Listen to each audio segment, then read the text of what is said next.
asalaamaaleykum ñoo ngi leen di nuyu di leen jaajëfal yéen ñi nga xamante ne yéen i topp chaîne bi di Wane TV.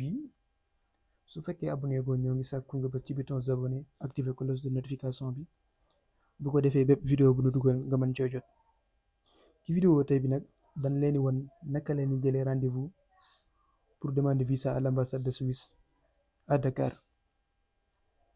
Loolu nag c'est très simple te c'est gratuit aussi.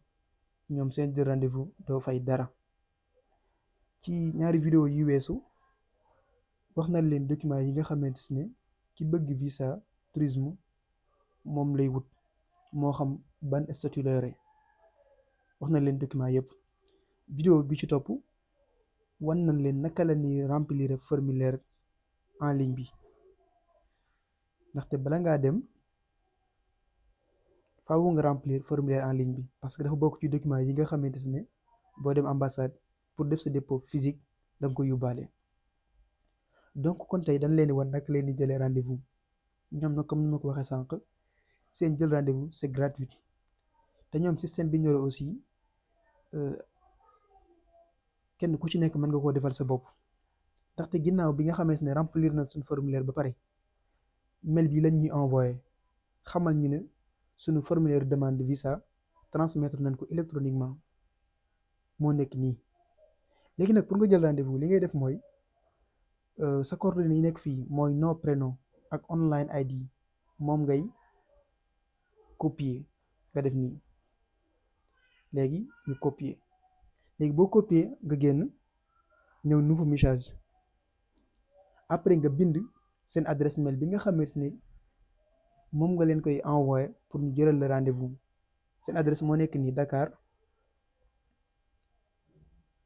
point visa Dakar point visa arobase eda point admin point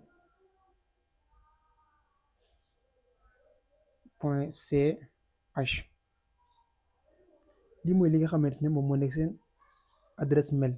voilà ñu cliquer léegi fii objet boo dikkee nga bind demande de prise de rendez-vous, demande de prise de rendez-vous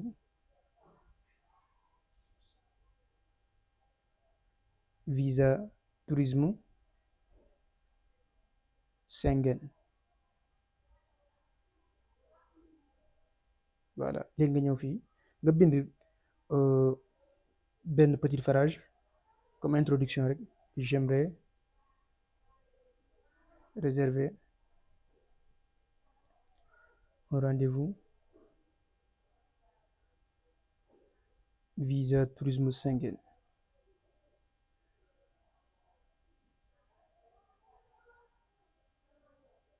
point nga wàcc. léegi li ñu copié woon fay léegi moom la ñuy collé fii mi ngi nii nom prénom online ID. léegi nag boo defee nom prénom bi dañ ci yokk sa date de naissance nga def nii date de naissance def 2 points par exemple ñu def 1er janvier.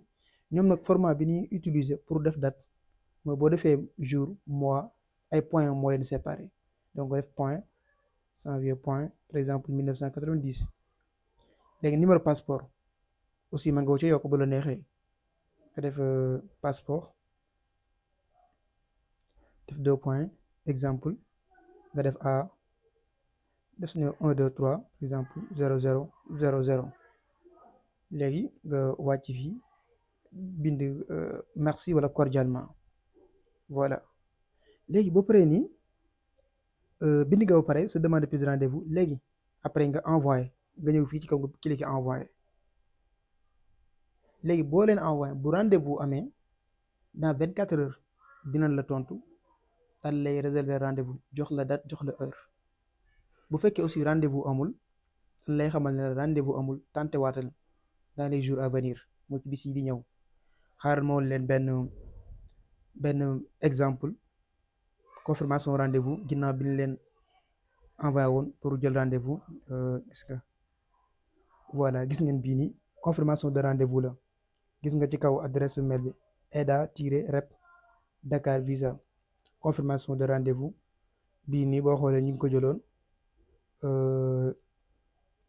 le 30 mai 2024 gis nga la prise de rendez-vous est terminée avec succès vous avez la possibilité d'imprimer une confirmation vous pouvez quitter la page donc ñoom nag bii nii confirmation bi da nga koy après da nga koy imprimer boo dem ambassade di def dépôt physique da nga koy yóbbaale voilà bii confirmation la léegi nag bu fekkee ne amul moo la aussi ni muy mel bi lay envoyé moo nekk nii bu fekkee ne amul gis nga merci pour votre message actuellement nous n'avons pas de créneau disponible merci de renouveler votre demande dans les prochains jours bu rendez-vous amul li leen lay wax ne la nag jéemaatal ci bis yi di ñëw donc ñoom système bi ñëw bokk la yeneen ambassade yi nga xam ne gars yi da ngay ñëw di buuxantoo boo bu créneau yi tijjee boo duggee agence wala yeneen gars yi daal koy gaaw jël surtout bu sa connexion normale wala affaire mais bu dee ñoom bu rendez-vous amee ñoo lay jëlal donc c'est très simple kenn ku ci nekk mën nga koo defal sa bopp te visa Suisse espace Schengen bi la bokk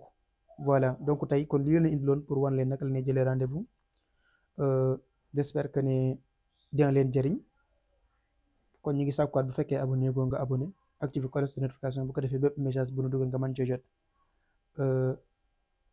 suñu yéene mooy wan leen bépp démarche ci réew bu mën a doon naka la ñuy fay jëlee rendez-vous naka la ñuy remplir seen formulaire yi pour nga mën a am visa facilement sans autant que ngay jaar ci ay agence di fay xaalis bu dul jeex ndaxte affaire yi c'est très simple waaw mbir moom yomb na surtout fii daan leen ko wan étape par étape ci langue wolof yow mi seetaan bu fekkee ne am nga benn réew boo xam ne bëgg nga ñu wan la naka leen remplir seen formulaire wala naka la ñuy fay jëlee rendez-vous nga bind ko ci commentaire bi aussi lu leerul nga bind ko ci commentaire bi kon ñu ngi leen jaajëfal ci suivre bi ngeen ñu suivre di leen jox dig daje ci beneen vidéo jaa ngeen jëf.